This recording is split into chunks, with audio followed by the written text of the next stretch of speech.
Эспрессо Дэй кофеханалары желісінің негізін қалаушысы. Жеуге болатын стакандарды ойлап таптық. Хабарға шақырды телепрограмма. Охотникам за идеей болу керек, креативті. Не себепті адамдар барлығы кофеге ұмтылады? Өйткені кофе ол өте қиын емес бизнес та.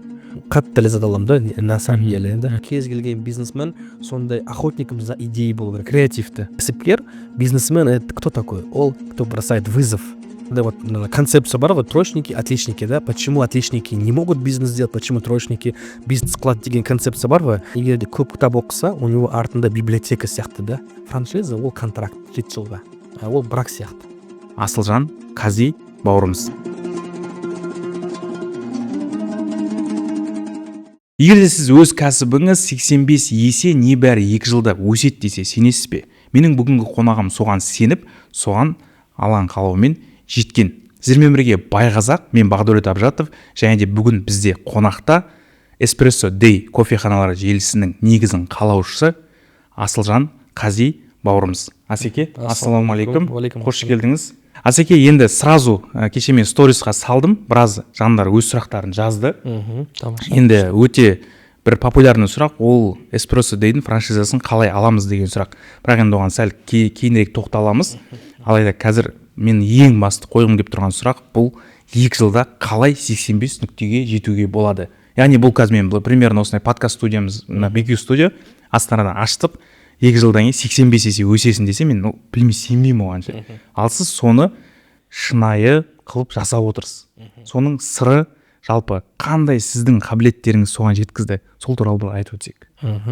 Жақсы, рахмет, шақырғаныңызға үлкен рахмет. На самом деле осындай подкасттар өте, мысалы, бизнесті бастап келатқан адамдарға, жаңағыдай да, бизнесті дамытып жатқан адамдарға өте пайдалы деп ойлаймын. Өйткені мен өзім шын айтар подкастты өте көп тыңдаймын. Өйткені білім сол үлкен длительный подкасттар арқылы алынады, сосын кітап оқу арқылы алынады. Енді Эспрессо Дэйға келетін болсақ, Эспрессо Дэй қазіргі таңда 90-нан астам нүктеміз бар. Біз бірінші алғашқы точкамызды 2023 жылдың 1 мамырында аштық. 1 мамырында, сол санағанда 2,5 жыл болды. Аллаға шүкір, бизнесіміз дамып жатыр. Біздің үлкен мақсатымыз ол 1000 нүкте ашу дүние жүзі бойынша. Тек қана Қазақстанда емес, дүние жүзіне мақсат қойып жатырмыз. Себебі мақсат үлкен болу керек, мақсат амбициозный болу керек, мақсат адамға энергия беру керек, да. То есть армандау, мечтать ету, үлкен мақсат қою — это ключевой фактор любого успеха, да.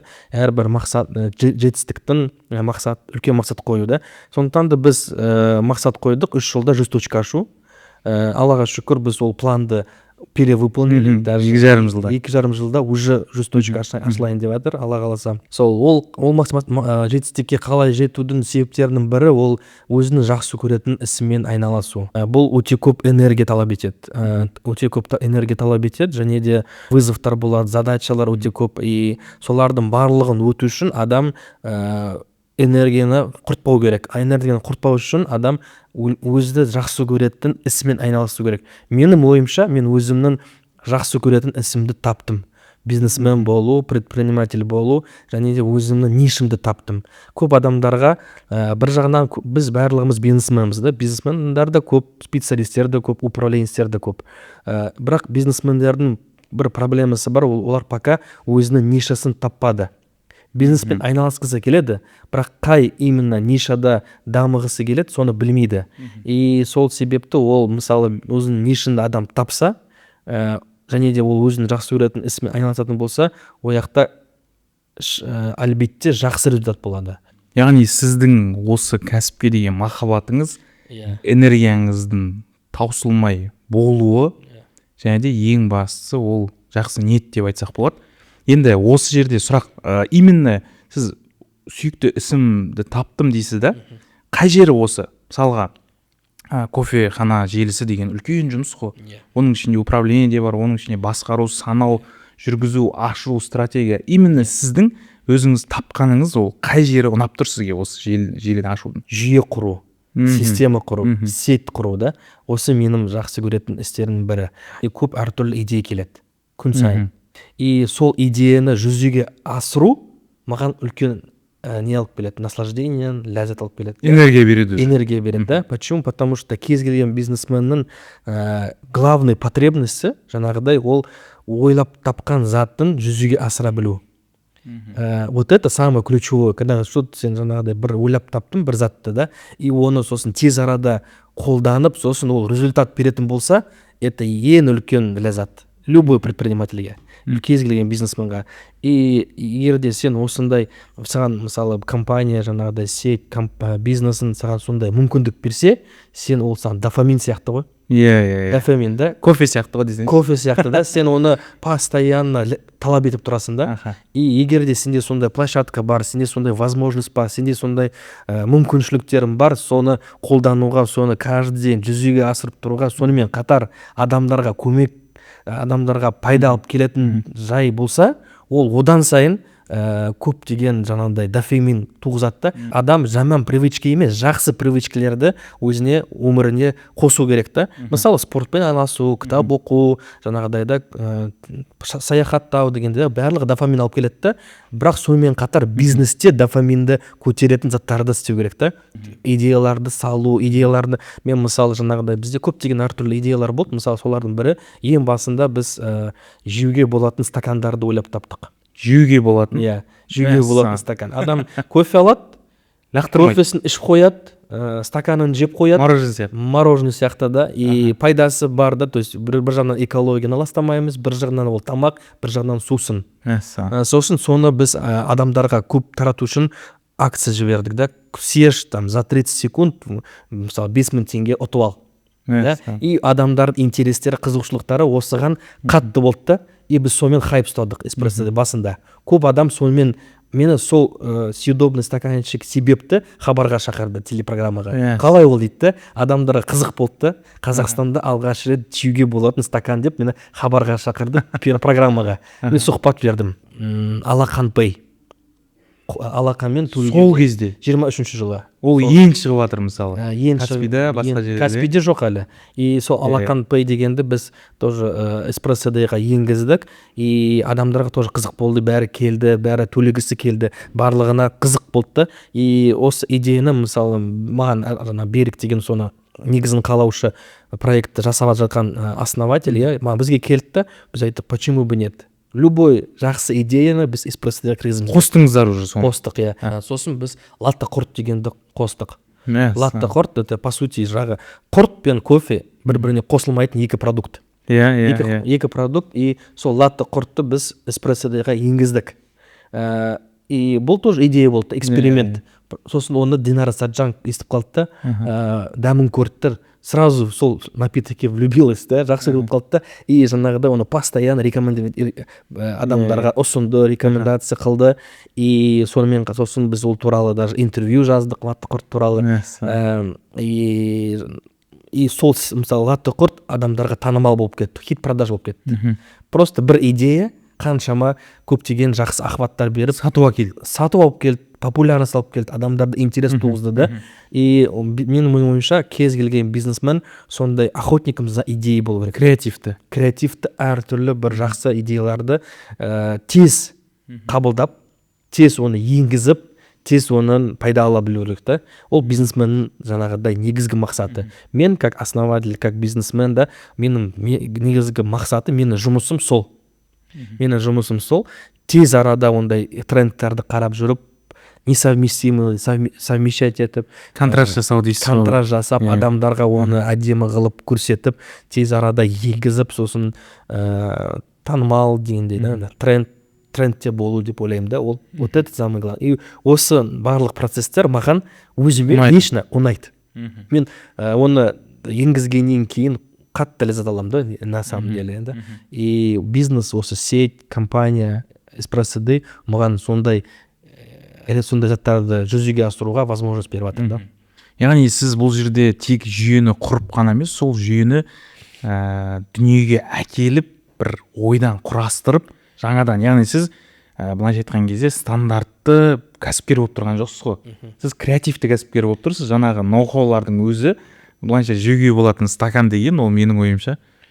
Кейбір адамдарда жақсы идеялар болады, бірақ олар оны жүзеге асыра алмайды, сенбейді, әлде аз уақыт оған жұмсайды, әлде аз ақша жұмсайды, әлде оны до конца тоқ етеріне дейін жеткізбейді да, мысалы да, соответственно результатты көре алмай қалады да. А оны менің алдымнан істеп жатқан көптеген предпринимательдер бар, бірақ оны адамдар көрмеді, ешкімді хабарға шақырмады. Яғни идеяңды ойына келсе, сол идеяға сеніп, сол идеяны до конца жүзеге асыру ең басты дүние дейсіз ғой. Күшті жақсы проект болса, жақсы идея болса, жүзеге асыру керек та. Сол себепті ол жаңағыдай, оны біздің орысша айтқан кезде ол жилка дейді да, жилка оны болу керек та, көріп тұру керексің, қалай не болып жатыр, қалай онан пайда табу болатын да. Біздің бизнесмен деген ол сол да, негізі. Бизнес деген сол. Кәсіпкер деген. Кәсіпкерлік деген сол. Енді осы жерде ең сізге көп қойылатын сұрақ шығар. Маған да кеше осылай интервью аламын деп жатсам, көп сұрап жатыр.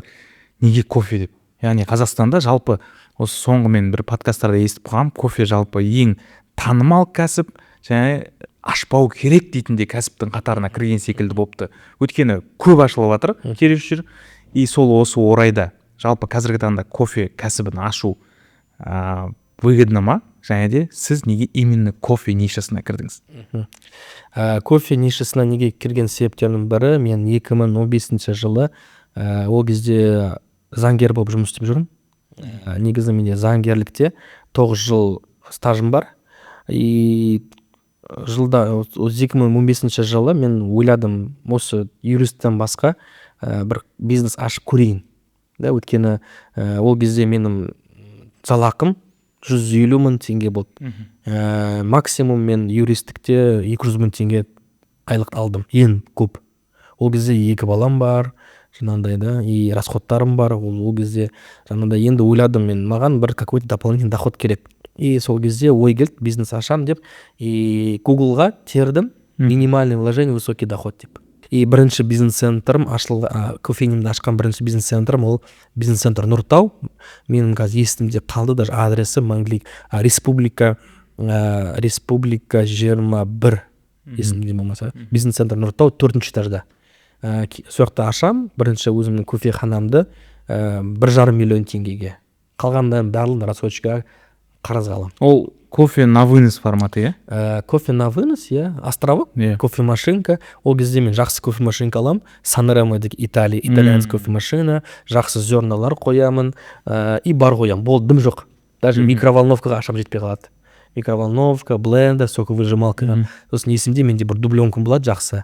Кожаный мынандай да, үстінде норкасы бар. И соны мен OLX-ке салып, микроволновкаға алмастырып жіберемін, короче.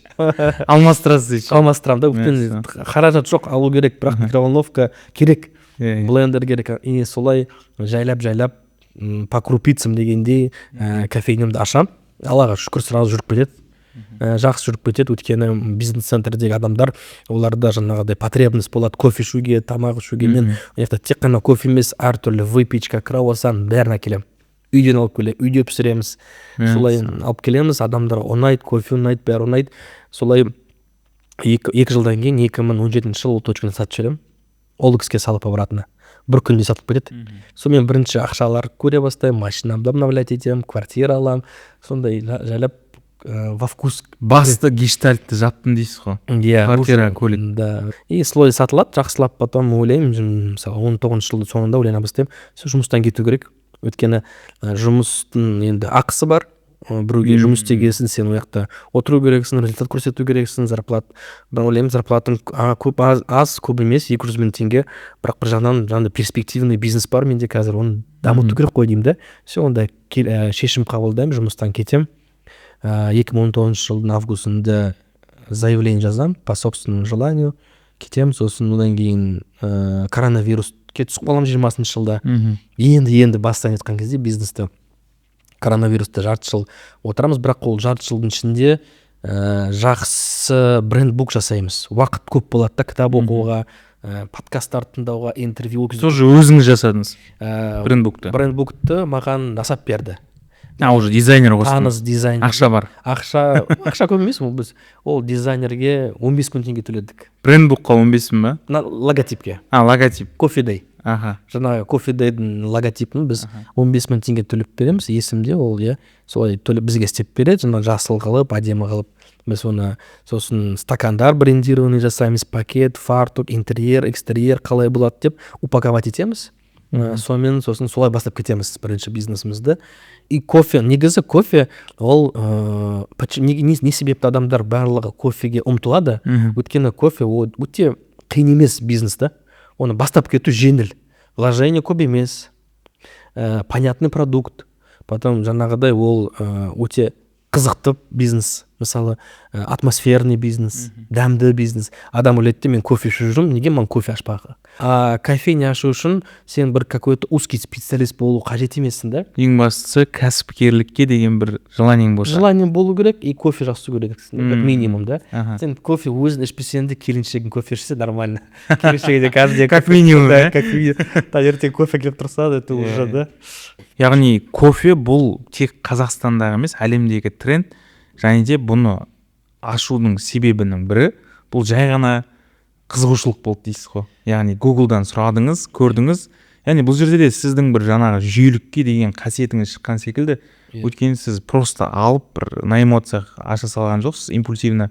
Сіз хотя бы ол жерде ChatGPT жоқ, Google'дан сұрадыңыз ғой. Не болады деп, яғни статистикаға көрдіңіз, статистикаға қарап отыра, осыны аштыңыз, Аллаға шүкір, осы қазір өзінің жемістерін беріп жатыр. Енді жалпы кофе, жаңа айтып жатсыз ғой, кофе дей деп, бірінші кофе дей болды, кейін эспрессо дей. Аха, енді мен осы жерде көп брендті қалаушы адамдарға қоятын сұрағым, мысалы біздікі, менікі BQ да, яғни бұл басында бақ болды, одан кейін қысқарттық, короче. Енді менде кішкене бір популизм деп айтамын ба, бір өзімнің неме байлаған нәрсе бар. Өйткені мен сол кәсіпті жаппаймын вообще. Өзімнің атым бар жерде. Жаңа галоп бойынша менде значимость 3 нүкте тұрады да. Енді сізге бір сұрақ, не үшін эспрессо дей, не үшін кофе дей, жалпы брендтің атын қазіргі таңда мысалы қазақша аттар қою модада ғой. Мысалы неге бір қазақша ат емес, бір өзіміздің кофе, қара кофе деген сияқты емес. Біріншіден неге кофе дей деп біз, менің изначально мақсатым жүз кофейня ашу болды да. Кофедейде де бірінші мақсат 100 кофе. Сразу 100 кофейня, даже маған ешкім сенбеді. Маған әке-шешем айтады, сен бірінші 5 кофейня ашып ал, сосын 100 кофейня туралы айтасың ғой дейді. Ол бірінші давай реальный по факту да сөйлейік дейді да, короче, объективно. Бірінші 5 кофейня ашып ал, сосын 100 кофейня жоқ, мен 100 кофейня сразу ашамын деймін да. Кофе-дей сразу название международный болу керек деймін да. Кофе дей, там да, латиноцемент, там да, бренд-бук болу керек, әдемі логотип болу керек, цветовая гамма, палитра, бәрін соны қолдану керек деймін да, изначально. Сол себепті біз масштабно ойлайтын болғасын, название кофе дей болды да. Өйткені ол барлық адамдарға біріншіден, екіншіден кофе деген сөз адам көрсе, сразу түсінеді да, бұл кофейня. Ойлану керек емес та, дополнительно кофехана, кофейня жазу қажет емес. Адам кофе дей көрсе, все, значит кофе. Ол екіншіден. Үшіншіден, егер де бір иностранный название көретін болсақ, ойлаймыз, бұл иностранный компания, бұл зарубежный бренд, бұл может быть какой-то үлкен компания деп сразу адамдарда уже доверие, сенім, ассоциация кетеді, бір успешный дүниемен. Успешный дүние деп. Если егер де сен даже бір точкың болса, бірақ сен оны әдемі қылып, упаковать еттің, бренд қылып, адамдарда сразу уже желание болады, сен танымайтын бір ноунейм, әлде бір название дұрыс емес бір название болса, орысша жазылған там да, и оны адамдарға уже сенім білдірмейді да. Олар барады именно сондай бір зарубеж. Біз кофедейді бастаған кезде көбісі ойлады да, бұл қазақстанский бренд емес дейді да. Бұл Россиянікі деп ойлады, зарубежный деп ойлады да. Мысалы қазір Кизтанда мысалы We Drink сияқты әртүрлі да, китайский бренд, там французский, корейский брендтер кіріп жатыр да. И адамдарда сондай ой туды кофедей туралы. И ол сондай уже запланированный стратегия болды. Алдын ала рынокты тез жаулап алу керек болды. Өзіміз туралы тез заявить ету керек болды. Сондықтан да самый ең күшті көзге түсетін цвет ол қызыл цвет. Сосын эспрессо дей деп алдым да. Кофе дей, эспрессо дей, что была связь, что кофе дей, эспрессо дей бір адамдікі дегендей да. Сондай ассоциациялар тудыру керек болды. түбіңізде бір кәсіпкерлер болды ма? Қайдан келді бұндай системаға деген махаббат, жалпы осындай международный бір брендқа деген махаббат қайдан келіп жатыр? Мысалы менің жанұямда шешем, мамам мысалы мұғалім, ағылшын тілі мұғалімі, әкем военный дегендей да, госслужбада. Маған айтатын еді, бизнеспен айналыспа дейді маған. Ондай жоқ дейді да, ешкім айналыспаған, ол деген жылқы болу керек дейді да, ол үшін. Бізде жоқ дейді ол. Коммерция, бізде жоқ дейді да ондай. Бізде оның қан тамырымызда жоқ дейді да ондай. Ол лучше сен жақсы жұмысқа орын аласың, зарплатыңды ал, стабильно жұмыс істе, рисковать етпе. Осылай жүрсең, тыныш жүрсең жақсы болады дейді да. Бірақ адам егер де шын мәнінде өз ішінде кәсіпкер болса, ол өзі қалай ойлайды сөзін солай істейді да. Ол шығады, ол кәсіпкерлік адамнан шығады.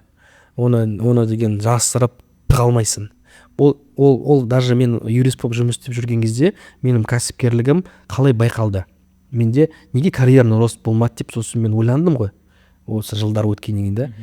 Себебі мен өте көп объяснительный жазатын едім. Бастықтар айтады маған, объяснительный жаз дейді да. Потому что маған бастық былай айтады, мен өзім жасаймын. Мен айтамын, бұл дұрыс емес деген. И ол даже да десем да, иә жақсы деймін да, бірақ барамды өзім істеп кетемін да. Потому что мен көріп тұрмын, результат былай істесем басқаша болады. И сол адам егер де по карьерной лестнице өскісі келсе, ол бастыққа жағымды болу керек. Бастық оны жақсы көру керек. Сонда өсесің да. Мен олай істей алмаймын да. Менде ол болмады да, онда карьерный бір орында қалып қойдым да. Бірақ результаттар бердім, бірақ ұнамайды да оларға менің істеп жатқандарым дүнием да мысалы. И ол уже сол жұмыста менің кәсіпкерлігім байқала бастады да. Потому что кәсіпкер, бизнесмен, это кто такой? Ол кто бросает вызов обществу, устоям, бросает вызов всем, да, концепции, бросает вызов, там, хочет по-другому, хочет доказать свое, да, мысалы, Стив Джобсты, да, обратно қайтып келемін Стив Джобсқа. Ол икона, да, как не бизнестің, да. Он же бросил вызов. Он сказал, ноутбук, компьютер ондай болмау керек деді. Телефон ондай болмау керек. Телефон бұрында BlackBerry білесіз ғой, кнопкалары көп, как клавиатура сияқты болып та, ол дұрыс емес, бір кнопка дейді да. Бір қарайды оған, ол қалай ол бір кнопка, мүмкін емес дейді да. Ол барлық система бір затта болады, ол қалай дейді.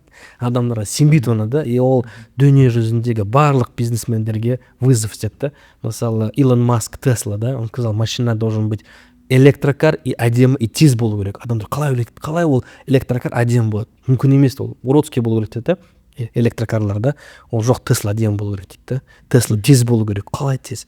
Тез сондай да. И барлық күшті, крутой бизнесмендер, они барлығына вызов бросать етеді да. Адамдар жүрмейтін жолдармен жүреді. Өзінің келіспейтінін көрсету арқылы кәсіпкер өзінің кәсіпкерлігін шығарады дейсіз ғой. Иә, ол на самом деле сіздің бумажный жейтін стаканыңыз сияқты ғой. Иә. И егер де сен сондай көп жаңағыдай новый идея, новый, одан өзі қорықпау керек. Өйткені ол сен басқа адамдардан керісінше өзгеше боласың. Сен өзгеше болғасын, сен уже адамдардан как гадкий утенок боласың да. Барлығы если ақ болса, сен қара боласың, бәрі қара болса, сен ақ боласың да. И ол адамдар обычно одиночка болады. Өйткені оларды адамдар түсінбейді. Оларда өзінің бір ойы бар, өзінің бір жолы бар. Ол адамдар арттарымен жүрмейді да. Предпринимательство деген сол да, ол дара жол. Бизнес деген ол дара жол. Сен оған дайын болу керексің да, психологически, ментально, духовно, там барлық жағынан дайын болу керексің да. И егер де сен соған дайын болсаң, егер де сен сондай дара жолмен жүре алатын болсаң, сенде креатив болса, значит сен предпринимательсің да. Ол адамның уже ішінде бар. Әрбір менің ойымша адамдар солай жаратылады уже изначально. Кішкентай кезінен оның предпринимательдік, кәсіпкерлік нелер шыға бастайды. Әрбір адамның характері әртүрлі. И способностьтер әртүрлі да. И бірақ ол характер адамға туылып беріледі, туылып береді. Адам туған кезде оның характері уже байқалады да, кішкентай кезінен бастап да. Просто ол сол характерін дұрыс жұмсай білу керек та. Мен мысалы негізі 3 категорияға адамдарды бөлем. Бірінші ол специалист, екіншіден ол управленец, үшіншіден ол предприниматель, кәсіпкерді. Специалист деген кім ол? Ол өз қолымен жасау жақсы көретін адам. Ол өзін бәрін өзі контролировать етіп, өзі қолымен жасап, қолы шебер адам. Да? Мысалы мен қолыма дым келмейді. шын айтамын, мен даже үйдегі ана Шеге, шегені қаға алмаймын да, иә қаға алмаймын, шын айтамын, қаға алмаймын да, ол солай тұрады. А кейбір адамдар бар өте шаруа да, шаруа адамдар да, қолына бәрі келеді да, бәрін жасайды да, бірақ ондай адамдардың бір кемшілігі бар, олар кәсіпкерлікке жоқ. Не себепті? Себепті олар тек қана барлығын өз жасағысы келеді да, ешкімге не хочет делегировать, ешкімге жұмысты тапсырғысы келмейді, өзі жасайды да. Ондай адамдарды ұста, специалист, эксперт деп айтайды да, мысалы да. Ол бір жақ, ол тоже тума. Ол адам туылып, соны способностьтер беріледі да. Кейбір адамдар управленецтер болады, менеджер дейді да, управленец. Олар тоже қолмен дым істей алмайды, және де предприниматель сияқты рисковать ете алмайды. Бірақ олар жүйе жасай алады. Олар өте системный. Мысалы, таңертең сағат 9-да собрание жасау керек па? Күн сайын соны жасайды. Ерінбейді. Ол, мысалы, бәрін по полочкам қоюға расты көреді. Оның ноутбукын ашасың ғой, бәрі былай по папкам, да, название, по алфавиту, А, Б, С, А-да чисто А-ның документтері, Б-да, Б-ның документтері, да. Сосын оны жүйе, да, барлығы, үйіне келсең, офисіне келсең, бәрі мынандай, барлық расписаниясы по времени расписано, да. 9-да бұла, мякқа барам, мынаны жеймін, мынандай калорий. То есть ол жақсы управленецтер. Олар бизнесті өсіреді. Олар предприниматель, кәсіпкер, ол хаотичный адам. Бір күн былай, екінші күн былай, настроениесі бар, настроениесі жоқ. Сосын жаңағыдай өте қатты креатив, ойлап табады да, масштабны ойлайды мысалы да. И олардың барлығы, осы качестволардың барлығы адамға изначально беріледі да, туылып. Мысалы, шебер болу туылып беріледі. Управленец, характерлері тоже туылып береді. Предпринимательство тоже адам, сондықтан да егер де барлық адам предприниматель бола алмайды, ол мүмкін емес. Егер де барлығы предприниматель болып кетсе, онда кім стол жасайды, жұмыс жасайды, білім басқарады, бір кім оларды сосын жүзеге келтіріп, оны управлять етеді, управленецтері болу керек, специалисттері болу керек. Кім егер де предприниматель болмаса, онда тоже өмірдің бәрі тұрып қалады. Креатив болмайды, алдыға дамымайды да, бәрі тұрып қалады бір орында. Да, сол себепті менің ойымша ол на самом деле изначально адам туылған кезде уже берілетін сипаттар деп. Яғни кәсіпкер болып туылады деген жалпы гипотеза рас дейсіз? Менің ойымша рас. Тоже келсем, потому что мінезде берілетін сияқты. Бүкіл жаңа подкаст, сіз айтып отырсыз ғой, көп көремін деп, мен де солай көп көремін. Енді жаңа Форбста тұрған подкаст берген кісілердің барлығын көріп шыққам, барлығы айтатыны бір нәрсе, то есть кәсіп жасау үшін ол мінез керек. Яғни мінезің жаңағыдай до конца барған бір топорный, упорный мінез болса, онда кішігірім кәсіпке деген жалпы қабілетіңіз бар деген сөз. Енді осы орайда Асеке, сіздің туылған жеріңіз Ақтөбе екенін естіп жатырмыз. Енді Ақтөбенің қай жерінен сіз жалпы осы Астанаға көшіп келуге не себеп болды? И және де тағы бір осы жерде сұрақ, сіз мектепте жақсы оқыған секілдісіз. Мен бір байқағаным, негізі в любом случае, хотя бы 4 пен 5-ке оқыған жандар, в любом случае кәсіпті, мысалы кеше жаңа айтып отырмын, мечта деген басқарушысын көріп отырмын. Мен финансистпін дейді, жақсы. То есть в любом случае кәсіп ол сан, кәсіп ол жүйе. Ол сіз енді, мен де өзім кішкене творческий адам, санға кәсіп неге қатты нем жоқ, бірақ кәсіп жасап жүріп бір нәрсе қылып жабайы десек болады да. Но сол енді осы орайда жалпы кәсіпкер болу үшін мектепті жақсы оқу керек па? И плюс жаңағыдай Астанаға келуге жалпы сізде не себепкер болды? Рахмет, жақсы сұрақ. Негізі троечники, отличники деп теория бар ғой. Жаңағыдай мен мектепті, средний мектеп бітірдім, орта қазақ мектебін бітірдім 2007 жылы алтын белгімен. Вот. Отличник болып тұрсыз ба? Алтын белгімен бітірдім. Өйткені менің әке-шешем военный, мамам мұғалім. Ол мен алтын белгімен бітірмесем болмайтын еді маған да. То есть мама мектепте жұмыс істейді, ол деген абырой. Жаңағыдай да барлығы айтады, мұғалімнің баласы. То есть я должен был соответствовать, да, соның атқа да, мысалы, мектепте база беріледі. Для дальнейшего роста, өйткені кішкентай кезінде сенің миының жүйең дамиды. Негізі адам оқуын не только мектепте, и мектептен кейін де жалғастыру керек та. Потому что настоящий білім алу, оқу, ол университеттен кейін басталады. Это называется саморазвитие. Да, адам мен қазіргі таңда вот мысалы даже мектептен кейін мысалы вот бизнес ашар алдында маған неге 100 точка ашуға сондай ой келді кітап оқығаннан кейін да. Мен өзіме мақсат қойдым 100 кітап. Қандай кітап Бизнес кітап оқыдыңыз? оқыдым. 100 кітап. Иә, бизнес кітапты бір жылда оқуға мақсат қойдым өзіме. Мақсат сол оқығаннан кейін менде сондай амбиция. 100 кітапты бір жылда оқыдыңыз? Иә, бір жылда. Сол карантин кезінде бәрі қосқан кезде бір жылда 100 кітап оқыдым. И осымен сұрайды, неге 100 кофейня, неге 1000 кофейня? Адам егер де кітап көп оқып, көп білім алса, ол неизбежно оның амбициялары өседі.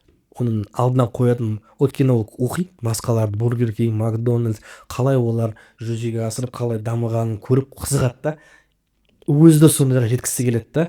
Өйткені кітап адамды мотивация береді, страшная мотивация береді, қатты мотивация. И сосын и жаңағыдай вот концепция бар ғой, троечники, отличники, да. Почему отличники не могут бизнес делать, почему троечники бизнес қылады деген концепция бар ғой, адамдарда ой бар да. Иә, өйткені троечниктерге нечего терять. Риск аз оларда. Потому что мысалы отличник ол все равно ол клеймо да. Сен жаңа планкадан түспеу, сен қателеспеу керексің, сен должен там жаңағыдай соответствовать адамдардың ойына. Ой, сен ертең алтын белгі, красный диплом бітіріп алып, потом бизнес қылып, оны потом провалиться етсен, ой, оказывается, сен андайсың деп адам халық ана сразу жерге түсіп ұстайды да. Соответственно, адам оған рисковать еткісі келмейді да, сондықтан аккуратно двигаться етеді. И оның из-за того, что ол рисковать тәуекел қылғаннан кейін, оның ақшасы, заработкасы, бизнесі үлкенірек, чем отличник. Отличник, потому что ол аккуратно жүреді да, рисковать етпейді да. Өйткені ақша деген на самом деле ол жұмыс етумен табылмайды ғой. Ақша тек қана тәуекелмен табылады. Үлкен ақша ол жаңағыдай тәуекел, риск, бірдемеге басындық соғып, соқпа рисковать етіп, соқтан табылады да ақша. Дүние деген солай табылады. Ол бір тарапынан. Жаңағыдай троечниктер бірақ үлкен бизнес құра алмайды тоже. Үлкен бизнес дегенде это международного уровня, там где өйткені ол жақта үлкен талаптар бар да. Сен оны бірақ кейбір троечниктер бар, которые мектепті бітіргеннен кейін жақсы оқи бастайды да. Универде. Да. А егер де ол троечник болды и потом даже қазір оқымаса, дым шықпайды. Білім ол адамның негізі нұр ғой, нұр. Білім это свет, ол нұр. Да, сондықтан да адам барлық жағынан даму керек та. Предприниматель болсаң, тем более сен жылына 100 кітап емес, 1000 кітап оқу керексің да. Яғни сізде 100 кітап оқу қолыңыздан келді, значит, бұл реально дейсіз ғой. Иә. А кейбір адамдар айтады, кино, мысалы Макдональдс мысалы айтады, жаңағы Стив Джобс барлығына киносы да бар. Макдональдстың да киносы бар. Иә. Мен білмеймін, 30-40 рет көріп шыққан шығармын. Енді сіз жаңағы кітаптарында оқыған шығарсыз, кейбір киносы бар кітаптарды да. Сол жерде енді айтып өте аласыз ба?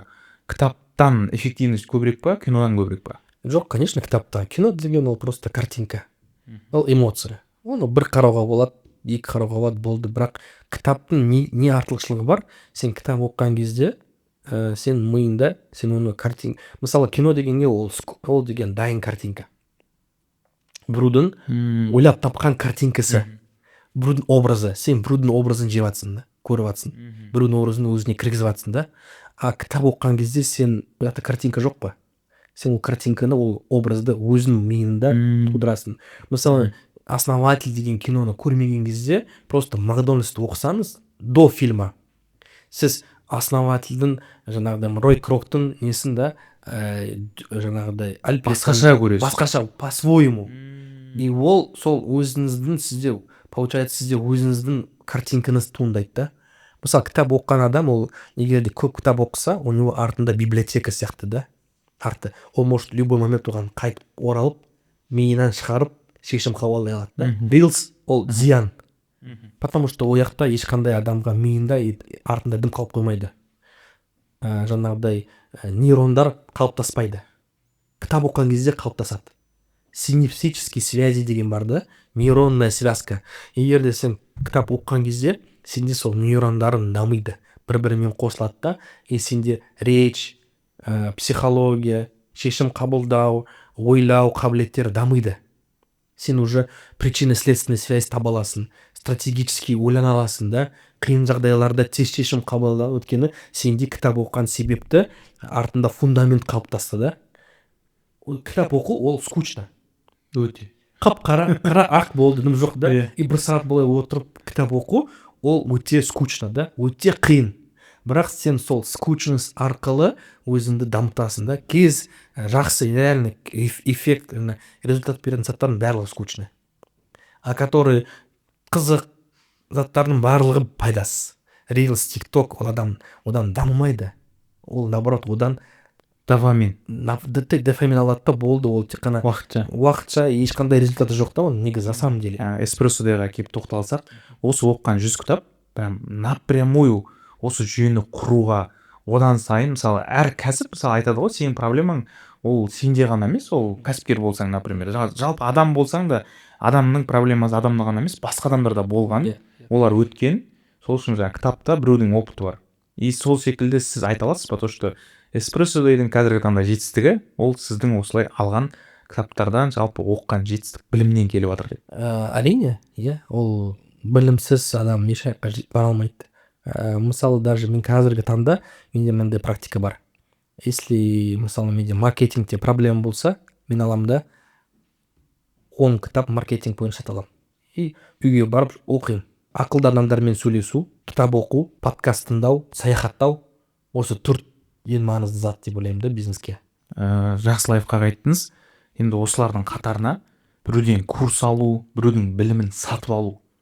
Сізге өміріңізде осындай біреудің тәжірибесін сатып алып көрдіңіз бе? Жалпы жастарға сатып алуға бір кеңес бересіз ба? Әрине, адам деген жаңағыдай әртүрлі мүмкіндігінше орай нелерге, тренингтерге бару керек, біреулердің білімін алу керек.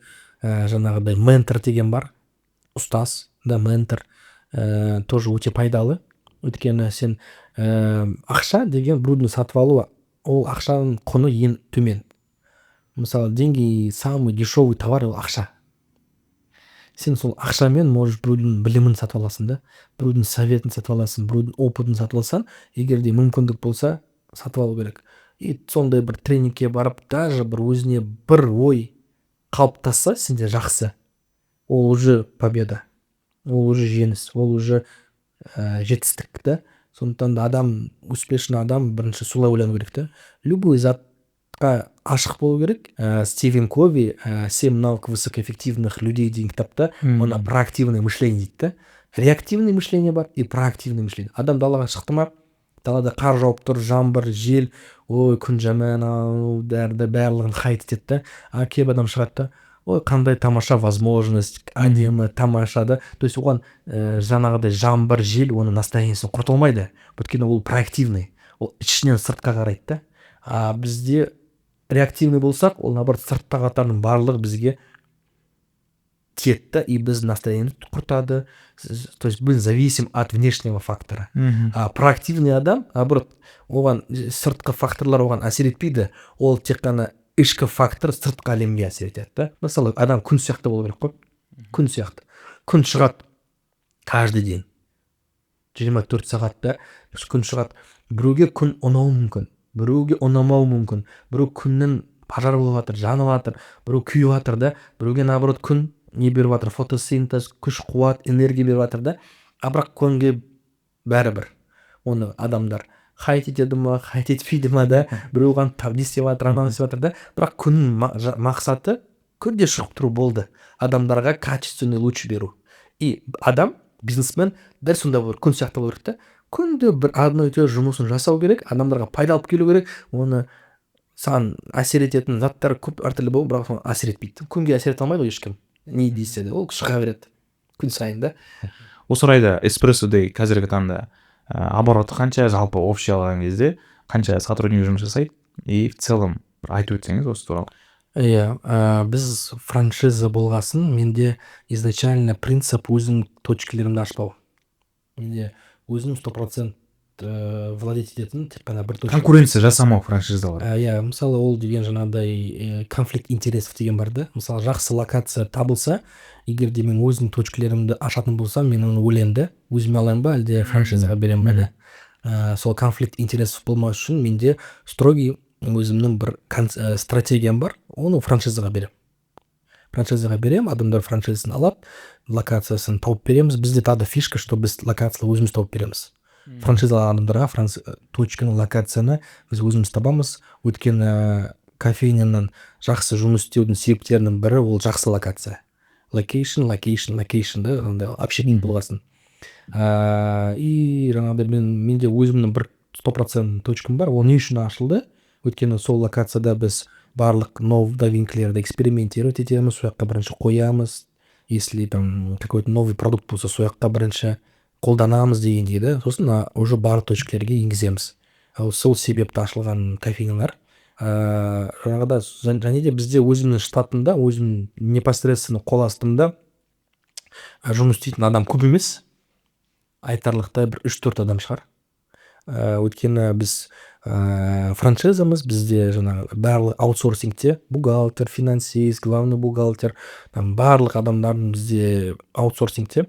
Мен мысалы опыт уже болды, менде кофедайда өзіміздің 55 точкамызды аштық, бірақ ол өте үлкен жұмыс, өте көп операционка, өте көп шығын, барлық под контролем ұстау өте қиын. Әрбір адам өзі франшиза алады, өзі оны қадағалайды. Мен мысалы кофейняның управлениесін екіге бөлемін: микроменеджмент, макроменеджмент. Біз макроменеджментпен айналысамыз. Франшиза алған партнерлар микроменеджмент. Кофейня ішіндегі заттарға өздері жауап береді. Уборка, заявка, ашылу, жабылуын, списание, ротация дегендерге де біз оларға чек-лист береміз. Олар барлық сол ішіндегі операционкасын өздері жасайды. Кофейняның сыртындағы вопростарды біз шешеміз. Поставщики, ценообразование, маркетинг, репутация, трафик дегендерді біз өзімізге аламыз да. Күшті компания, которым 0 сотрудников. Жексен Васильевич айтады ғой. Бирюзовая система. Бирюзовая система. BI Group. Да, один человек. Потом Уоррен Баффет, офисында 10 адам. Самый богатый человек. Уоррен Баффет, да. Состояние, активы, триллионы долларов. Офисында 10 адам, представляете? Идеальная структура, да? Идеальная структура, да? И біз де сондайға стремимся. Сол идея маған өте жақын маған. Да, Жексен Васильевичтен тоже мен өттім. Операционный менеджмент, эффективное мышление, стратегическое мышление. Былайша келгенде Қазақстанда негізі найым қиын екеніне келісесіз ба? Қиын, өте. Өйткені біреулер айтқан алдында біз жалпы әлі көшпенділердің қаны бар, біз біреуге бағынуға жаралмағанбыз деп. Шынымен де сол сияқты Қазақстанда өткен текучка көп, біреуге жұмыс істемейді, и бәрі жаңа Марғұлан Сүйінбай ағамыздың, Асқар Галин ағасы, Руслан Берден айтады ғой, біз бәріміз ипі қылып жіберді деп. Сол сияқты сіз де былайша келіп отқанда, сіздің де моделіңіз өте қызықты. Сіз Макдональдс секілді ғой, былай қарап отырсақ кішкене ұқсайды. Тем более сіз бір отбасыларға берем деп жатсыз, жастарға, то есть франшизаны енді кому попало емес. Енді осы жерде в любом случае олардың внутренний наймы бар. То есть мен байқадым, бірақ осы жазда мен қатты зерттегем кофейняны, осы студия шарда негізі кофейня ашқанда келген. Енді по-любому түсінесің, эксперт емессің, бір кішкене неудача болып қалуы мүмкін. Енді осы орайда байқадым, мына жерде эспрессодай болды, айттым ғой сізге. Ол жерде 2 қыз ғана жұмыс істейтін еді. 2 күн 1 қыз жұмыс істейді, 2 күн 2 қыз жұмыс істейді. Күнде баратын еді. Енді шыны керек, ол мақтағандық емес. Мына жерде тағы көп кофейнялар бар, атын атап түйіндемей-ақ қояйын. Бірақ именно эспрессоныкі бағасы бір 100 теңгеге қымбат болған шығар. Но өтті. 100%-ға өтті. Прям ұнады, ол честный отзыв. Прям оны көрермендер де бағалайды. Өйткені сіздің кофеңіз дәмсіз, нашар, су қосылған, өтірік болса, ол 95-ке жете алмайды деп ойлаймын ше. И внутренний найм туралы ішіндегі 2 қыздың өзін сіздер таңдап алып бересіздер ма, әлде оны жаңа сіз айтқандай микроменеджментпен франшизаны алған кісілер айналыса ма? Ол былай, негізі біз точка ашылған кезде барлық штатты, персоналды өзіміз таңдап береміз басында. Потому что франшиза алған адамда интервью, собеседование, оқыту деген навыктары жоқ мүлдем. Ол білмейді қандай бариста алу керек екен, қандай неге қарау керек, показательдерге да. И басында біз полный баристілерді өзіміз қойып береміз. Сосын бастапқы 2-3 айда егерде баристілер жаңадан баристер кетіп, новый баристер келетін болса, біз олар тоже көмектесеміз. Бірақ ары қарай 2-3 айдан кейін олар өздері үйрену керек, опыт жинап, собеседование қылдырып, баристілерді өздері алады, бірақ обучениеға бізге жібереді. Бізде школа бариста бар. Бұларға бізге аттестацияға жібереді. Біз оны 2-3 күн оқытып, аттестировать етіп, квалификациясын көтеріп, обратно оларға қайтадан жібереді. Яғни келесі найымды өздері жасай береді, бірақ оқыту тегін сіздерден. Квалификациясын көтеріп бересіздер. Сол ең күшті модель. потому что не себепті біз оларға өзіміз баристалар жіберетін болсақ, оларға ол не по душе болуы мүмкін да, ұнамай қалуы мүмкін, характері, түрі, там мінез құлқы и так далее да. Сондықтан да франчайзи партнер өзіне лайықты адамды таңдаса, братишкасына әкеліп қояды, может сестренкасына әкеліп қояды, Иә. өзінің құқығы. өзінің құқығы. Сосын бірақ главное, что бізге обучениеға жіберетін болса, ол самый главный, сол жақсы да. И солай жұмыс істеп жатқан кофейлер бізде өте көп. Арасында бар до сих пор, которые не могут жаңағыдай өздері собеседование қыла алмай жүрген адамдар бар да. Адамдарға дұрыс Соларға өткізіп таңдап бересіз. таңдап беріп жүрміз әлі, иә, амал жоқ енді. Сіздер цифраларды қарап отырасыздар, динамикасы түсіп кетсе уже предложение бересіздер. Сен минусқа кетуі мүмкінсің қазір. Сен уже Біз жапты. көріп тұрмыз, что конкретно ол кофейня именно жаңағыдай локация үшін емес, именно управление жағынан слабы болып тұр да. Адамдар дұрыс таңдай алмайды, оларды дұрыс қадағалай алмайды да, мысалы қатты жаңағыдай не знаю, какие-то санкциялар қолдана алмайды да. Баристалар, кейбір баристалар даже адам біздің франчайзилердің бастарына отырып алғандардың случайлар болып жатыр. Олар өте қатты психолог. Баристалар Баристалар жұмысы өте психолог. қаншама адаммен жүргізеді да. Қаншама да сөйтеді да, мысалы былай көріп тұр, ана адам деген оказывается опыты жоқ, былай айтса былай айтса, и уже бастарына отырып алғандар да болады да. Ондай жағдайда біз айтамыз, все, былай давайте басқаларды алайық там да, да. Сізде очередь тұр деп айтуға бола ма? Франшизаға қазір, например, сіз 5 нүкте қалды деп жатсыз да. Астана жалпы Қазақстан бойынша 5 нүкте қалды 100-ге жеткізуге. И қазір уже желающилар бар ма? Обработкада бар ма? Иә, бізде күн сайын сайт арқылы шамамен 5-6 заявка түседі күн сайын. Бізде в основном бәрі сарафан радиомен келген адамдар. Сіз барлығын ала бересіз ба? Франшизаға любой, мысалы мен ашқым келеді. Айтып беремін қандай принцип бар бізде да. Бізде мысалы көп кофейнялар в основном немен келді да, сарафанный радиомен. То есть бір кофейня ашты, оның достары сұрады, қызықты, ашты по рекомендации. Көбісі рекомендациямен ашылды в основном. И жаңағыдай сосын бізге франшизаға түседі заявка, бізде отдел продаж жоқ. Менеджер по продажам франшизы жоқ. То есть таргет жіберіп сатып отқан жоқсыздар? Бізде 2 жыл жарым жылдың ішінде 0 теңге құрттық таргетке на привлечение франшизы. 0. Ни таргет, ни контекстный рекламы, мүлдем сөз франшиза сатамыз келіңдер деген менің аузымнан ешқашан шыққан жоқ. И біздің компания тарапынан бір сондай сөз шыққан жоқ та. Біз франшизаны изначально сатамыз деп айтқан жоқпыз. Адамдар өздері қызығып, өздері сұрап келіп жатыр да. Жаңағыдай да. И франшизаға келген адамдар бізде отдел продаж жоқ қой. Барлық франшизи партнерлармен будущий мен өзім кездесем. Не себепті? Өйткені у первого впечатления нет второго шанса. Бірінші впечатление өте маңызды. Бұл біріншіден. Екіншіден, біз франшиза сатқан адаммен біздің құндылықтарымыз тең болу керек. Мы должны попасть по ценностям, да? Мы должны друг-другымызды түсіну керекпіз, арамызда химия болу керек, да? Химия, да? Франшиза ол контракт 7 жылға. И ол брак сияқты. 7 жыл бойы ол франшиза сатып алған адам жаба алмайды. Ол контракт сол 7 жылға да. И ол брак сияқты. Брак сияқты, неке сияқты да.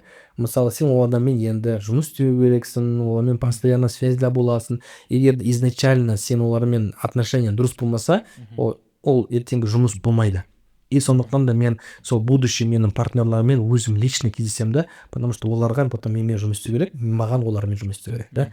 И сол бірінші впечатление, и ол встречада мен барлығын как есть айтамын. Без приукрас, без ешқандай әдемі қылып, бәрін там лишь бы сат жүру емес. Бізде мысалы мынандай тема жоқ, дажим, дажать деген проблема бізде вообще жоқ. Адам келді, біз оған барлық как есть бәрін айтып бердік, сұрақтарына толық жауап бердік. Алғысы келсе уже сондай, все, мен дайынмын.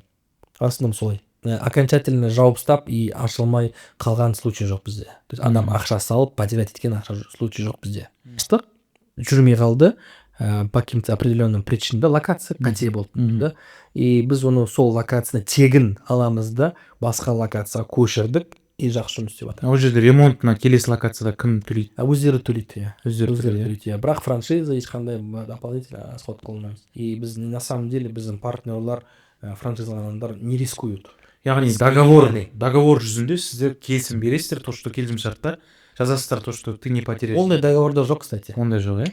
Ол чисто адамгершілік жағынан да, ол то есть ол отношение. Бизнес ол формальды түрде қағаз, ол договор, формальность.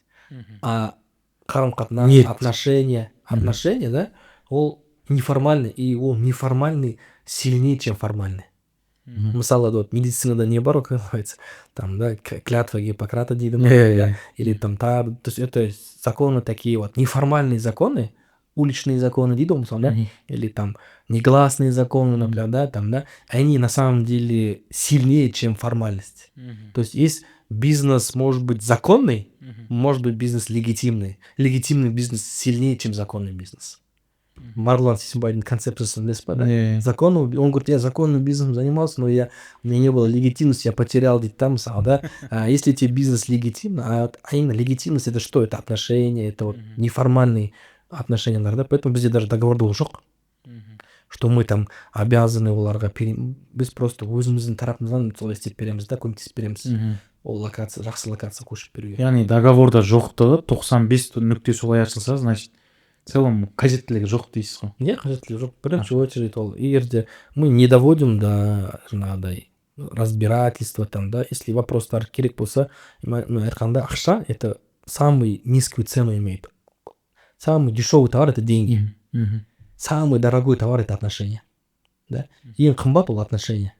А ең арзан ол ақша. Лучше ақшамен вопрос шешіп тастауға. Қанша ақша болу керек, чтобы, например, условно бір кәсіп ашқысы келетін адам, қанша ақшасы болу керек, и на входе қанша ақшасы оның қаяққа кетеді, осы туралы ашып айта аламыз ба? Иә, қазіргі таңда, мысалы, біз бірінші точканы ашқан кезде бізде 100 квадратқа 20 миллион теңге қажет еді. 2 жыл бұрын. Инфляция, девальвация, рост цен бәрі қазіргі таңда 30 миллионға дейін таяп қалды. 100 квадрат. Ну, ремонттың қанша ақшалады. Иә, қазір франшизамен қоса 30 миллион теңгеге бір точка ашуға болады. 100 квадрат. Оның там несі бар, бары бар, мебель, оборудованиесі, вывескасы барлығымен қоса 30 миллион теңге, и 30 миллион теңгеге бір точка жақсы ашылады. Примерно шамамен 18 айдың ішінде ақтап шығады. Одан жаңағыдай 5 миллион примерно оборудование, там 5 миллион мебель, 10 миллион ремонт толығымен, там да коммуникация, сосын франшизасы бар 6 миллион теңге, сосын тағы да бір примерно 4 миллион, ол уже прочие расходтарға, там арендасын төлейді, депозитін береді, сондай да, шамамен. Ал сізде роялти бар ғой? Роялти 3%. 3%? Обороттан ба, тазадан? Обороттан. Обороттан 3% ол роялти. Біз 2 жыл бойы роялти алмадық. Себебі біздің мақсатымыз роялти алу болған жоқ. Біздің мақсатымыз сет құру болды да, количествоны өсіру да. Сосын бізде мынандай фишка болды. Алғаш 10 алған франшизаларға роялти мүлдем алмаймын дедім. То есть до конца 7 жылға. Сондай скидка болды, короче, он первый покуп. Потому что не себепті, потому что ең басындағы 10 партнер, олар ең көп рисковать еткен адамдар. Сізге сенген адамдар ғой, ең басында жүреді, жүрмейді, білмейді. Да. Это как жаңағыдай не да, первопроходцы дейді да, или как пайғамбарымыздың там нелері, мұхажирлері да, ең басында да сенген там да, ең көп рисковать еткен да, оларға соответственно бөлек отношение. Олар деген келген кезде оларда ешқандай қазіргідей ашылатқан кофейнялар сияқты условия, возможность, там, жаңағыдай маркетинг, ондай болған жоқ та. IT шешімдер мүлдем болған жоқ та. И олар реально там адамдар, которые поверили, да. И солар себепті дальше уже өстік та. Енді жалпы 30 миллионға ашылды, нүкте 18 ай окупаемость. Но алдында сіз интервью сөйлескенде айтқандай, окупаемосттың ішінде ол тек окупаемостьқа ғана кетпейді ақша. То есть өзі де дивиденд шығарып отырады. Вот бізде жаңағыдай сондай бір случайлар бар. Мысалы партнерлар, олар қалай істейді, мысалы 2 миллион теңге таза тапса, таза табыс. Олар 500 мың теңгесін окупаемостьқа жібереді, қалған 1,5 миллионын расходқа жібереді. Өздеріне киім алады, тамақ алады, бірдеме алады, копить етеді да. И сонда как будто олар уже сразу же с первого месяца зарабатывает 1,5 миллиона. То есть 1,5 жыл күтпей уже сразу ақша тауып кетеді, и плюс окупаемостьті жауып ата береді. 500 мың теңгені там 4 жылға бөліп тастайды да, короче. Енді былай қарасаң, окупаемость деген сөз ол уже жаңағы сіздің ақшаңыз сразу қайтарып отырасыз ғой мысалы. Сразу. Енді ең басты сұрақ таза пайда айына мысалы франшизадан қанша алады адамдарға? Шамамен где-то 1,5-2 миллион шамасында. 1,5-2 миллионның арасында таза пайда қылады. Ары қарай Окупаемость сонда примерно 18 ай болады. Қалай оны жұмсайсыз, өзіңізге алып қаласыз, басқа жасайсыз, ол өзіңіздің құқығыңызда. Адамдар әртүрлі мақсатпен келеді. Кейбір айтады, маған просто ежемесячный доход керек дейді да. Там бала шағамның, там келіншегімнің вопростарын шешіп тұратын да, мысалы да, чтобы менен ақша сұрамайды өзі. Кейбірлер айтады, маған мысалы келіншегіме менде жағдай бәрі жақсы, келіншегім жұмыс істегісі келеді, бірақ я не хочу дейді да, чтобы где-то работала. Өзінің кофейнясын ашып беремін дейді да. Өзі жүрсін да. Өйткені ашқысы келеді дейді да кофейня. Сондай случайлар бар. Есть который случайлар, екі дос қосылады, партнер. Хотят там мысалы 10 кофейня иметь етуге да. Екеуі ашып салады да. Уже 5 точка ашқан адамдар бар да. Оларға прям кәдімгідей бизнес ретінде олар қарайды соған да. 10 точка болса, менде шүкір. Әрбірі там 1,5-2 миллион ақылса, айына 20 миллион. То есть сізде мүмкіндік бар Espresso Day'дің бір адам 10 нүктесін алуға болады. Без проблем. Сондай кейстер бар ма? 5-6 точка бар бір адамда. Бір адамда 5 нүкте бар. Бір қалада. Бір қалада. Сондай кейстер бар. И әртүрлі адамдар әртүрлі запроспен келеді. Әртүрлі запрос. Мысалы, біреулер айтады, былай, маған мысалы просто бизнес керек та. Біреуге там басқа қаладан көшіп келеді, маған вот кәдімгідей Espresso-ды ақшам алып келетіндей основной бизнес қылғым келеді дейді да.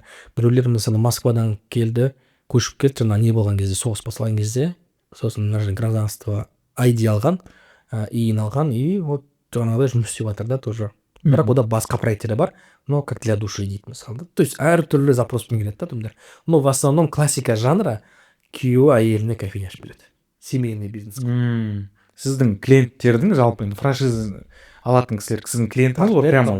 Иә, солардың портреті, аватары сондай дейсіз ғой. Енді франшиза ашу негізі мен қазір қарап отырсам, ойлап отырсам, дайын нәрсе ғой.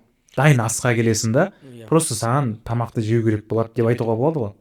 Иә, мысалы ақшаң бар, высокий чекті төледің, 1,5 жыл күтесің, ары қарай ол саған полный плюсқа жаңа ақшаңды қайтарасың, плюс еще и плюс жаңағы плюсқа шығасың. То есть осы жерде енді франшиза ашатын жандардың бір қорқынышы болуы мүмкін ғой. Енді сіздің компанияңыз 2,5 жыл болды.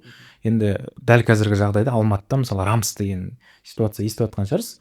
Рамс Қазақстан қазір вообще жоқ болып кетіп жатыр да. Енді франшиза алатын жандарға именно сізден не кепіл, что Espresso Day бүгін бар, ертең жоқ болып кетуі мүмкін. Кепіл, ешкім кепіл бере алмайды 100%. Ол деген любой момент, любой политический риск болуы мүмкін да. То есть форс-мажорлар ол болады келісімшартта. Форс-мажорлар бар, иә, ол жаңағыдай. И оны шын мәнінде біз ондайға енді жеткізбеуге тырысамыз максимально.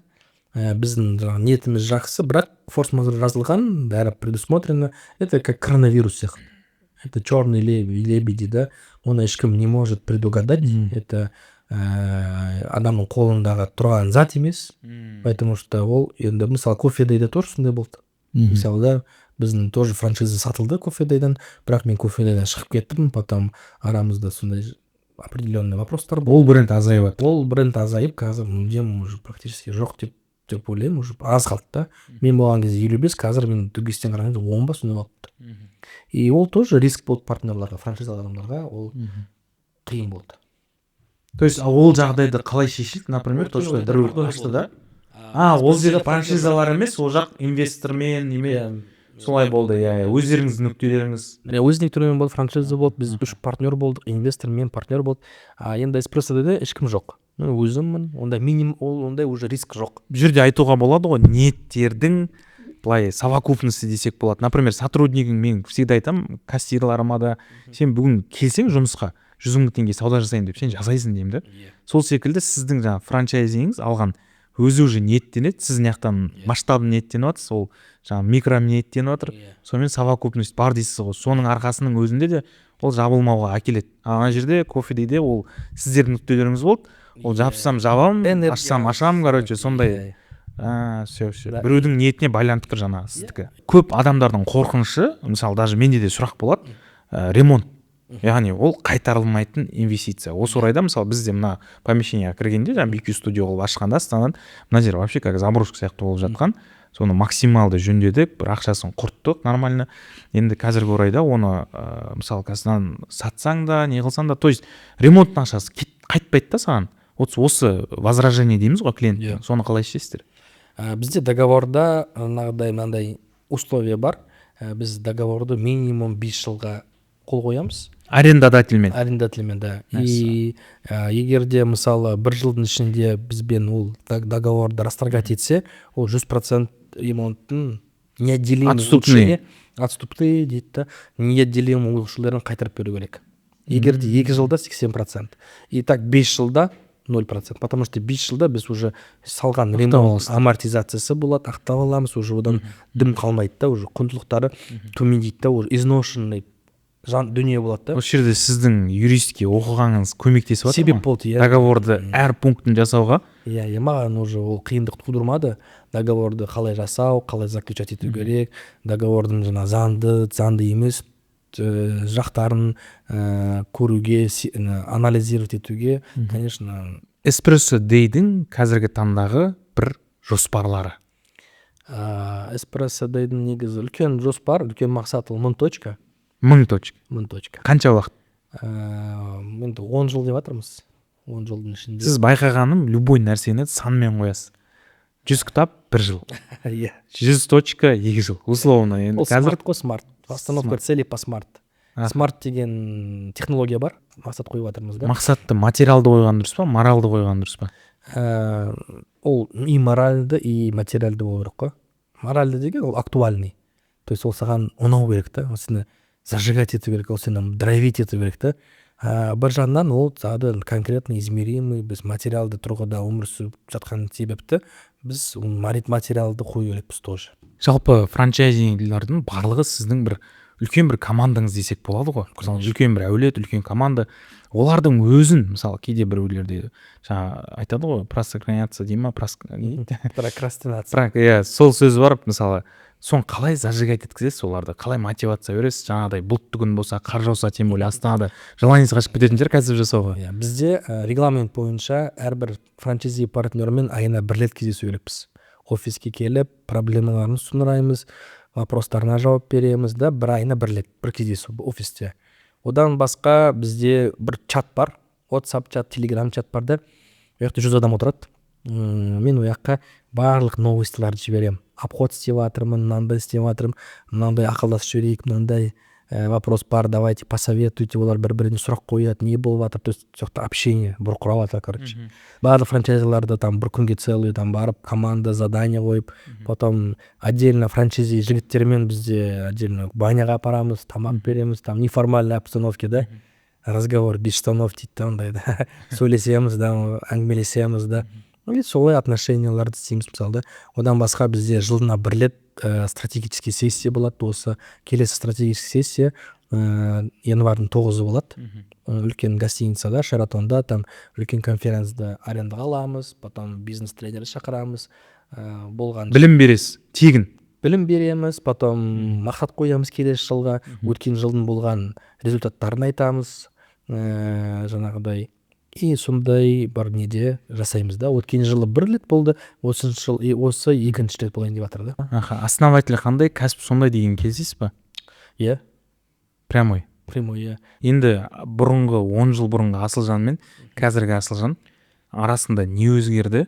Қандай факторлар прям өзіңізде байқайсыз өзгерісте? 180 градус. Да, 180 градус. Бұрында мүлдем басқа адам болдым. Мындай мысалы енді бизнес адамды негізі үйретеді дамуға. Мысалы, знаете, да, мынандай бұрында айтатын едім, 100 точка ашу ол мақсат, бірақ ол сам результат емес. Сам главный результат қандай адам боласың 100 точка ашқаннан кейін. Сол қызықты. Ертең 1000 точка ашқаннан кейін қандай адам боласың. Бизнес как инструмент қой, достичь высоких результатов, да, именно в ішкі дүниеңде, да, мысалы, ертең 1000 точка ашқаннан кейін қандай адам болуын, это интереснее, чем само 1000 точка, да. Если 1000 точка аштың, бірақ өзгермедің, ешқандай жақсылық алып келмедің, өзің дамымадың, ондай результат жоқ та. Енді жақсылық аясында мен Асхат Сұлтанов ағамызға да сұрақ қойдым. Зекеттің тақырыбында бір кішігірім сөз қозғап кетсек, зекетіңізді қалай бересіз? По-любому біреудің сыры ғой енді, бірақ плюс-минус жастарға айтсаңыз.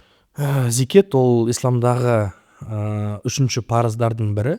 Ол адам обязательно міндетті түрде берілетін парыз. Және де зекет төлейтін адам уже автоматически бай адам болып саналады. Өйткені қазіргі таңда зекет ол 85-90 граммда 90 грамм алтыннан немесе күмістен немесе мал мүліктен егістен беріледі. Бізде ол ақшадан беріледі. Бізде қазір алтын, бұрында алтын болса, қазір бізде алтынды тоже ақша. Егер де қазіргі таңда адамда 4 миллион теңге шамамен болса, бір жыл тұрған, және де ол сақталып, ешқалай төмендемей, азаймай тұрса, ол адам уже бай адам болып саналады исламда. Ол неше сумма? 4 миллион теңге. Егер сенде шотында, бір жағында сейфінде тұрса, өзгермей, сен уже ол зекет, ол 4 миллионнан 2,5% зекет төлеу керексің. Сен автоматически бай адамсың. Ол зекет төленетін адамдар категориялар бар, 7 категория. Сол 7 категорияның біреуіне сен жылына 1 рет бересің. Ол жаңағыдай шариғат тарапынан да. И әрбір бизнесмен адам, зекет деген ол не? Зекет деген ол араб тілінде екі мағына береді. Зака, то есть тазару, и зияда, өсу. Зекет берген адам, оның мүлкі өседі и тазарады. Өйткені сен бизнес істегесің, сауда саттық жасағасын, арасында қателіктер болады. Біреуді ренжітіп қоясың, біреуді дұрыс алмай қоясың, көп алып қоясың, аз алып қоясың, қателіктер болады. Ол мүлдем қателіксіз адам болмайды. Қателік болады, и сол зекет сол қателіктерінді тазартады. Сондай себеп та, то есть шариғат бойынша ол сондай да. Сонымен ол қосылады. И зекет, әрбір адам оны зекетті беру керек. Біз енді сол зекет сосын дұрыс беру керек. Шариғатқа сай беру керек, дұрыс уақытылы беру керек, дұрыс пайызбен, дұрыс санап, мысалы да сатылымда сол туралы білім алу керек, кстати. Зекеттің қабыл болуының себептерінің бірі ол шариғатқа сәйкес келу керек. Ол біздің ойымызша мынандай болады деп болмайды. Ол дін, да, оны изучать ету керек, иә. Сіз өзіңіздің франчайзиларыңызға айтасыз ба осы мөлшерде? Мысалы айтып отырсыз ғой 2 миллион таза табыс табады, и содан бір мөлшерін бер деп айта аласыз ба? Мен айта алмаймын оны. Әрбір адам өз жауап береді. Мен өзіме жауап беремін. Әрбір адам өзіне жауап беру керек. Ол біреуге зекетті төлеткізуге менің хақым жоқ. Ол мен ондай полномочиям жоқ. Бір кеңес ретінде айтасыз ба? Біз тек кеңес ретінде айтуымыз мүмкін да. Бір мақсат бар ма Forbes-қа кіру? Қазір бір өзіңіз бір долларовый уже енді қалай санайтын білмеймін, бірақ жаңа Forbes-тағылардың дүниелерінше, по идее олардың қолында ол ақша жоқ. По факту енді ол активтармен, бір инвестициялармен саналады ғой. И сол секілді өзіңізді бір кем дегенде долларовый миллионер санайсыз ба? И плюс жалпы сондай бір ниет бар ма Forbes-қа кіру деген сияқты? Жаңағыдай, Forbes-қа кіру ниет жоқ. Forbes-қа ниет, прям ондай Forbes-қа кіру керекпін деген ешқандай ниет жоқ. Бірақ егер де компанияны IPO-ға шығаруға мақсат бар. Енді ақша ол побочный эффект. Ақша ол побочный эффект, ол ақша келеді, кетеді. Әрбір адамның өзінің бір ризық несібесі бар, и ол ризықты тездету тоже бір жағынан дұрыс емес. Бітпейтін нәрсе. Сен 1 миллион заработать еттің да, потом ойлайсың, 2 миллион керек. 2 миллион болса, оны 10 миллион қылыр, 10 миллион болса, 100 миллион қылыр. Ол гонка деген, ол ешқашан бітпейтін гонка да. И ол, главное, ол гонкаде жаңағыдай да, шариғатқа қарсы келмей, адал, тамда жету, вот это действительно күшті да. Басында адам деген ақшыға ұмтылысы болуы мүмкін, заработать ету керек, бірақ егер де ақшаға тек қана ұмтылсаң, ақшаға жете алмай қалуы мүмкінсің да. Сен ақшаға ұмтылмасаң, ақша саған өзі ұмтылады да. Мысалы, тоже мен мысалы Марғұлан Сейсенбаев көп тыңдаймын, подкасттар өте ұнайды. Ол айтады да, мысалы, миром правит сила дейді. У кого сила дейді да? Сила у того, кто не нуждается дейді да, ни в чем. Ол ешкімге мұқтаж емес дейді да, о да күш. Сен мысалы, если біреуге мұқтаж болсаң, сен слабы боласың. Да? Сен мұқтаж неге ақшаға мұқтаж болсаң, ақша сенің басына отырып алады. Ақша саған не істейді да, правила свои будет диктовать, да. Ол саған условия қояды ақшада. Енді сіз байлық келіп жатыр, Аллаға шүкір, соны қалай сақтап қаласыз? Бір жерге акция, облигация, инвестиция жасайсыз ба, или бір какой-то сейфта жинайсыз ба, ақшаңызды қалай басқарасыз? Негізінде вообще мысалы предприниматель деген ол адам ақша жиғыш адам емес. То есть он не может накапливать деньги, предприниматель. Почему? Потому что кто накапливает деньги, мысалы адам специалист, управленец, топ-менеджер, они могут ақшаны накапливать етіп, ол ақшаға активтер сатып алып, пассивтер құрып істей алады да. Предпринимательге ақшаны накапливать етіп, оны жинап, оны бір жаққа инвестировать ететін адам емес. Почему? Потому что бизнес это неопределенность, да. Бизнесте өте көп риск, өте көп мынандай жағдайлар шығып қалады, когда сен срочно бірдемені должен вложить куда-то деньги, да, срочно должен выкупить, что срочно тез арада. И предприниматель солай өзінің ақшасын қолданып, жұмыс еткізіп, бір капиталға жеткізу керек та оны. Ақшадан ақша жасау керек. Ақшадан ақша, потом постоянно, потому что ол неопределенность, постоянный риск. И ол мысалы айтарлық 10 жылдан кейін бір компанияны құрды, оны айтарлық 10 миллион долларға оценить етті, одан келді адамдар 10 миллион долларға сатып алды, оны сатып жіберді, сол кезде у него только появляются деньги. Федор Овчинников, Додо Пицца, основатель. 1500 точкасы бар дүние жүзінде қазір, да? 15 жылда. 15 жылда. И ол айтады, 12 жыл бойы дивиденд алмаған. Хотя основатель. Инвесторлар, там, инвестиции, постоянно расход. Это признак хорошего предпринимателя. Яғни кәсіп ол бір күндік дүние емес, ол ұзақ мерзімге дүние. Егер үлкен бизнес құрғың келсе, солай қарау керек, жеңіл болады. Да, ол дойный корова емес. Бизнес дойный корова деген болады да, бизнес ақшасын тек қана чисто ақша табу үшін, да. Бірақ сен ол дойный коровадан үлкен бизнес құра алмайсың. Капитализация IPO істей алмайсың. Уақытша или там кішкентай бір дәрежеде қалып қоя бересің, да. Кәсіп ашудың бір фишкасы, менің ойымша, сіз айтып отырсыз ғой, біреулер просто ежедневно, мысалы мен байқаған бір берекесі бар, по-любому сен ақшаға мұқтаж болмайсың, сіз айтқандай. Бір ақшаны ойлап, бір ана болады ғой кейде, найымда жүрген кезде ойлайсың, қаяқта бүгін қашан түседі, айлық қашан түседі. Кәсіптің бір фишкасы осы, и бір минусы жалпы ойлау, көп ойлайсың, ментально шаршайсың. Біз хотим быстро. Тез хотим, да, сабыр жоқ. Өте тез. Кәсіп ашып, тез байып, үй салып, машина алып, короче. Главное динамика болу керек, да, рост. Кешегі күннен бүгінгі күннің аямашылық болу керек. Басқаша. Если динамикам бар, дисциплина бар, жұмыс істеп жатсың, ол ертең как жаңағы не тренировка сияқты ғой, жаңағы, да, оны Хабибтердің командасы, да, изо дня в день работают, результат потом болады, да, по-любому. Олай жұмыс істеген тренироваться адамдарда результат болмауы мүмкін емес. По-любому результат болады, да. Ол әлбетте побочный эффект. И ақша ол побочный эффект. Сенің правильный жизнедеятельность, жақсы жұмыс істеуін, әрекет етуін, оқуын, жұмыс істеуін, дамуын, ол потом неге алып келеді? Конвертация, как в виде результата ақша болды. Примерно даже давай айтайық, бір ай деп айтайық. Осы бір айда 3 кітап, қандай кітап оқы деп кеңес бересіз? Біріншіден, мысалы, не кітап, жаңағыдай, не деген кітап бар? Карл Дуэк «Гибкое мышление». Карл Дуэк өте күшті кітап, психология. Адамның ойлау дәрісі, қалай ойлайды, правое мышление, левое мышление деген кітап сол туралы. Гибкое мышление, Карл Дуэк. Сосын гений аутсайдеры, Малкольм Гладуэй, тоже күшті кітап. Ол көп адамдарды зерттеген, спортсмендерді, бизнесмендерді, олардың өмірге деген подходтарын зерттеген адам. От хорошего к великому деген. Осы 3 кітапты, я думаю, мысалы, әрбір бизнесмен оқу керек. Көп зат түседі. Және кеңес айтып кетсеңіз жастарға. Кеңес? Именно кофе ашқысы келетіндерді айтайықшы, давай. Кофе ашқысы келетін адамдарға шын мәнінде менде айтатырым, жаңағыдай кофейня ашатын болсаңдар, лучше по франшизе ашыңдар. Не обязательно эспрессо дей, басқа кофейня ашыңдар, басқа бренд ашыңдар, бірақ по франшизе. көресің. өйткені мәніне Система жетпей жабылып қалуы мүмкінсің ғой. Мысалы ремонтпен шаршап қаласың, анаумен шаршап қаласың. Иә, уақыт созылып кетеді, там локация қиын табу, опыт жоқ, не ойлайсың, көп заттарды ойлайсың да. Жаңағыдай, сондықтан да мен думаю, мысалы франшиза адам алып, ашып, оны жүргізсе, мысалы, егер де прям мықты предприниматель болса, ол франшиза алады да, сосын бәрін көріп алады да, сосын скопировать етіп өзінің кофейнін ашады.